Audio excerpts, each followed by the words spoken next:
Hello and welcome to my third video on John Green's The Fault in Our Stars. If you would like to follow my journey through this book, you can click here to see my first video in which I'm actually reading the book, or you can click here to see my second video in which I talk about books within books and endings. This video will be on the unknowable, what happens after the end and in the gaps.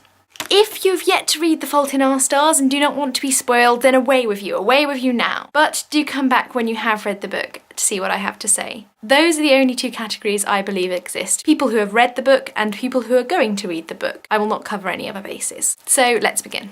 Why are Hazel and later Augustus completely obsessed with an imperial affliction? Simply because it doesn't end. It torments them. They long more than anything else to find out what happens next, to get a satisfactory ending. Yet, I believe if they did have a proper ending, they wouldn't like the book nearly so much. It's my Firefly theory. I love Firefly more than any other show that's ever been on TV. I will watch its 14 episodes over and over again and curse the fact that it was cancelled and no more was made. Yet there's part of me that's kind of aware that the reason I like it so much is because there is no more of it, because it doesn't have an ending, because there are infinite possibilities. The thing is, I believe that when Hazel and Augustus confront Van Houten in all his drunken cruelty, his refusal to humour their whim, to make up an ending for them, is justified. If he did, he would be changing what he'd created. He would be going against the point of his book. People are wrong to consider that the role of a book is to transfer a story from the head of the author into the head of the reader. Language doesn't work like that. Language is not a perfect form of communication. There is no perfect form of communication.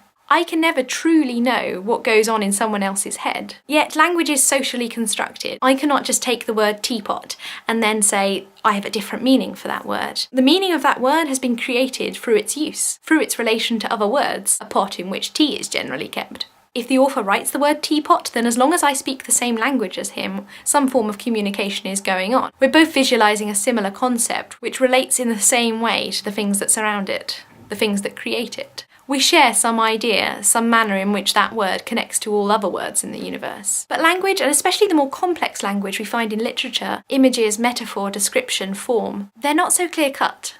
Within sentences, within stories, there is an embedded ambiguity. There are gaps that simply cannot be got rid of. There are gaps we don't want to be got rid of.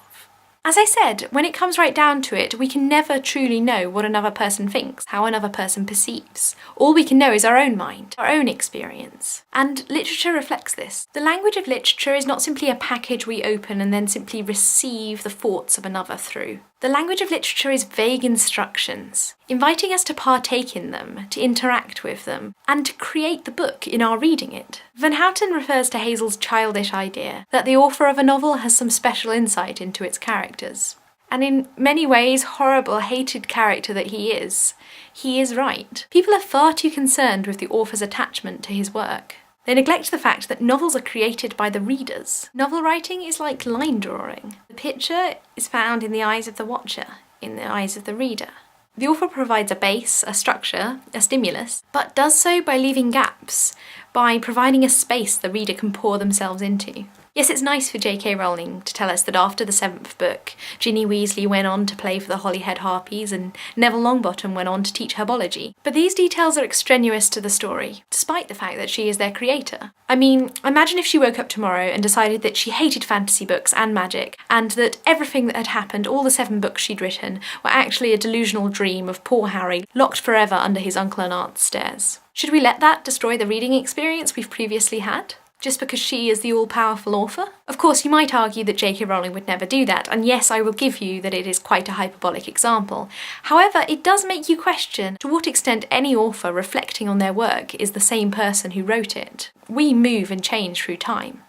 Our books don't. Augustus accuses Van Houten of this. He tells Hazel that his brain is now Swiss cheese, and that he doesn't even remember writing an imperial affliction. I mean, it's something Van Houten himself touches upon. He says he disavows that putrid novel. And past that, even if an author still vaguely is the same person who wrote the novel, what if the interpretation goes beyond them? T.S. Eliot wrote that he never intended the wasteland to be interpreted metaphorically. He simply intended it to be rhythmic grumbling. Does this mean we should put aside all the amazing interpretations that people have come up with? Does this mean we shouldn't allow it to mean what it has to us? It all boils down to the fact that Hazel longs for a concrete, objective reality.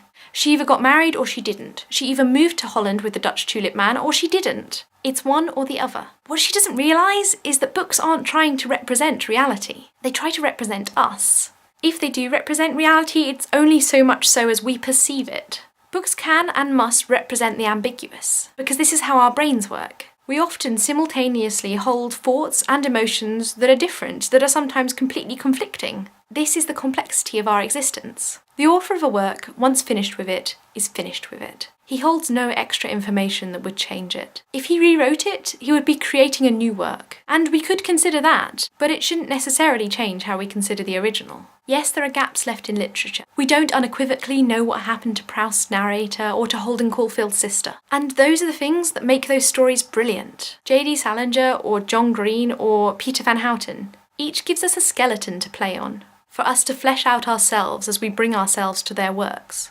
The Dutch tulip man is both simultaneously a con man and not a con man. He is forever immortalised in the complexity of the in-between.